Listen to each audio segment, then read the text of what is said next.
अस्सलाम वालेकुम अज़ीज़ तुलबा। आज हम छठी क्लास का मैथ्स सीख रहे हैं जिसमें हमारा मश्की सेट नंबर 5 शुरू है। लेकिन मश्की सेट नंबर 5 शुरू करने से पहले हमें जमा के कुछ उसूल सीखने पड़ेंगे। देखिए, मैं फिर से रिपीट कर रही हूँ, हम जमा के उसूल सीखने जा रहे हैं आज।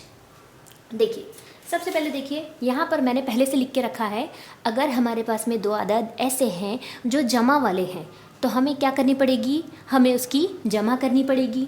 लेकिन अगर हमारे पास एक जमा वाला अदद है और एक वज़ा वाला अदद है तो फिर क्या करनी पड़ेगी, हमें उसकी वज़ा करनी पड़ेगी। और अगर हमारे पास में एक वज़ा वाला अदद और एक जमा वाला अदद है तब भी हम उसकी वज़ा ही करेंगे।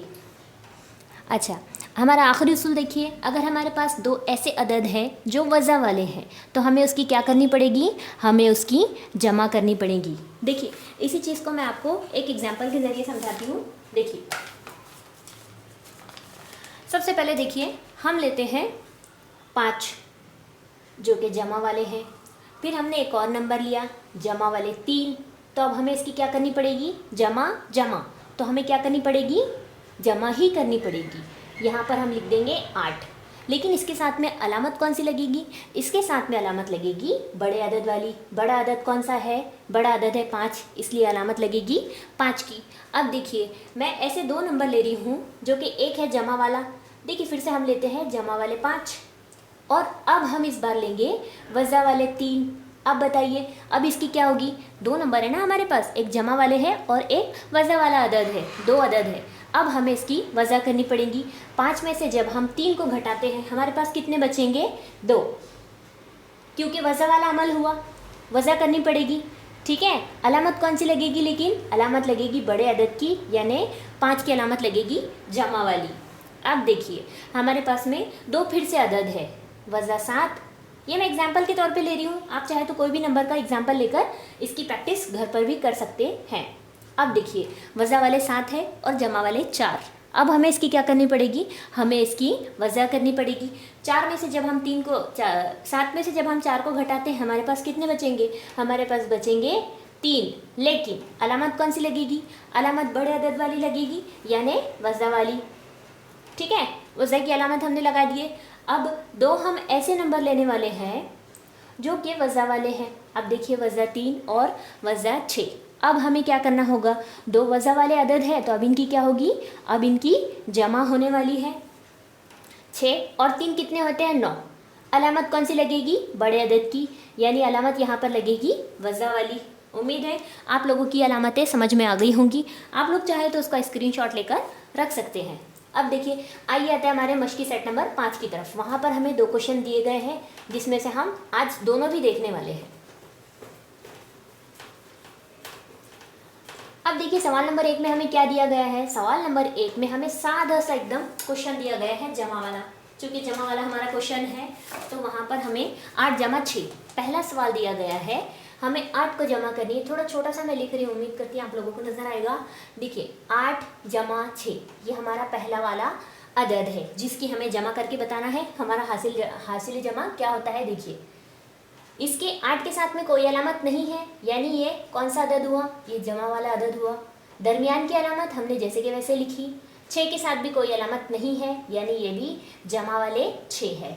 अब चूँकि हमने थोड़ी देर पहले ही देखा है, दो अलामतें जमा वाली हो तो क्या होगा, इनकी जमा होगी।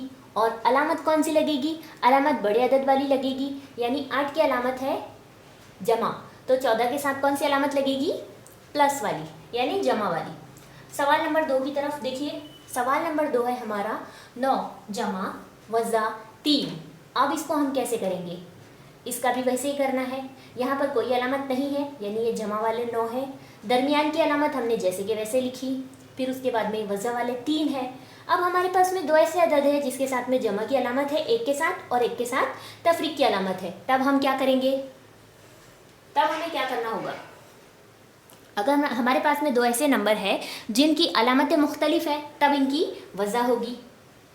अब यहाँ पे 6 में से जब हम 3 को घटाते हैं, 9 में से 3 को हम घटाते हैं, हमारे पास बचेंगे 6, लेकिन अलामत कौन सी लगेगी, अलामत लगेगी जमा वाली।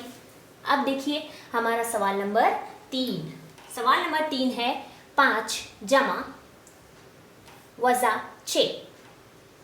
देखिए, पहला वाला अदद हमारा जमा वाला है, चूँकि 5 के साथ में कोई अलामत नहीं है यानी वो जमा वाला है, वज़ा के साथ 6 के साथ में वज़ा की अलामत है, इसलिए हमारे पास फिर से 2 ऐसे नंबर हैं जो एक जमा वाला है और एक वज़ा वाला, अलामतें मुख्तलिफ है। तो अब क्या होगा, अब इसकी क्या होगा, अब इसकी वज़ा होगी।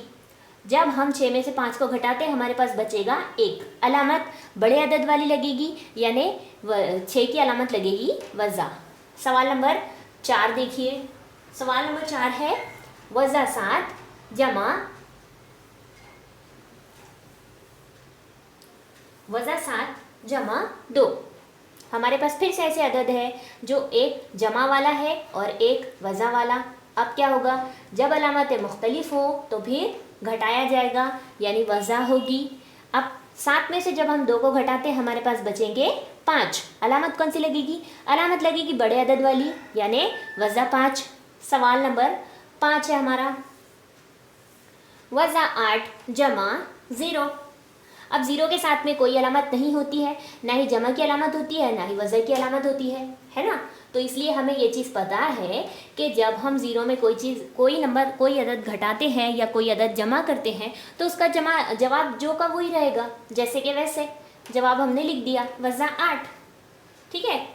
अब देखिए सवाल नंबर 6 है हमारा वज़ा 5, उसमें हमें जमा करना है वज़ा 2। दोनों वज़ा वाले हैं तो अब क्या होगा, दोनों वज़ा वाले हैं तो जमा होंगे, है ना। तो 5 में जब हम 2 की जमा करते हैं तो हमें जवाब मिलेगा 7। अलामत कौन सी लगेगी, अलामत लगेगी बड़े अदद की यानी -7। अच्छा, ये तो था हमारा सवाल नंबर 1।